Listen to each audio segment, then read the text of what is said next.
নারীদেরকে কাজ দিয়েছে কম, সব কম দেয় নাই, প্রতিদান কম দেয় নাই, প্রতিদান আরো বেশি দিয়েছে। এজন্যই মায়ের নাম 3 বার আর বাপের নাম এসেছে 4th বার।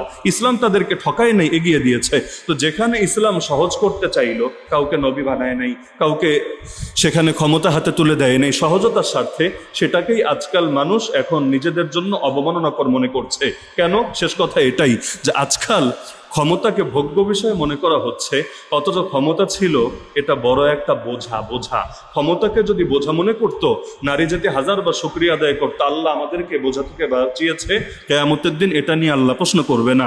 কিন্তু এখন ক্ষমতা মানে হলো পকেট গরম করা, ক্ষমতা মানে হলো দুনিয়ায় ধান্দাবাজি করা, ক্ষমতা মানে হলো সবার মাথার উপর পা রেখে মাস্তানি করা। কিন্তু ক্ষমতা মানে যদি হতো ওমরের মতো পিঠে আঠার বস্তা নিয়ে গরিবের বাসায় চলে যাওয়া, ক্ষমতা মানে যদি হতো রাতের বেলা না ঘুমিয়ে ঘুমিয়ে প্রজাদের পাহারা দিয়ে দিয়ে কে কোথায় কষ্টে আছে সেটা খেয়াল করা, ক্ষমতা মানে যদি হতো রাতের বেলা ঘুমানোর সময় নরম একটা বালিশও কপালে জোটে না, বরঞ্চ এক টুকরা কাঠের টুকরা দিয়ে সেটার উপর মাথা রেখে রাতের বেলা ঘুমাতে থাকা, ক্ষমতা মানে যদি হতো আল্লাহর নবী যে বিছানায় শুইতেন সেই বিছানা এমন শক্ত বিছানা ছিল পিঠের মধ্যে দাগ পড়ে যেত, এই রকম যদি হতো, ক্ষমতা মানে যদি হতো নবীর মতো ক্ষুধার জ্বালায় পেটে পাথর বাঁধা, ক্ষমতা মানে যদি হতো 2 মাস চলে যাবে ঘরে একবারও চুলা জ্বলবে না, শুধু পানি আর খেজুর খেয়ে থাকা, তাহলে দেখতে নেই ক্ষমতার নামও একবার মুখে আনতো না।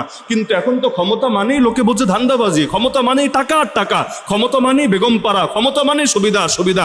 এজন্য বলে সে পেলে আমি কেন পাবো না?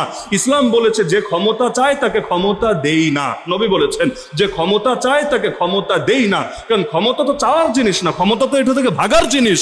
এরপরও যার কাঁধে তুলে দেওয়া হয় তার উপর আল্লাহ সাহায্য নেমে আসে, আর যে চেয়ে নেয় তার সঙ্গে আল্লাহর কোনো সাহায্যই থাকে না। তাহলে মূল ঝামেলা কোথায় বুঝতে পেরেছেন? নারী নেতৃত্ব নিয়ে ইসলামের বিরুদ্ধে যারা বলে ওদের মাথায় বসে গেছে যে নেতৃত্ব মানে হলো মজা আর মজা।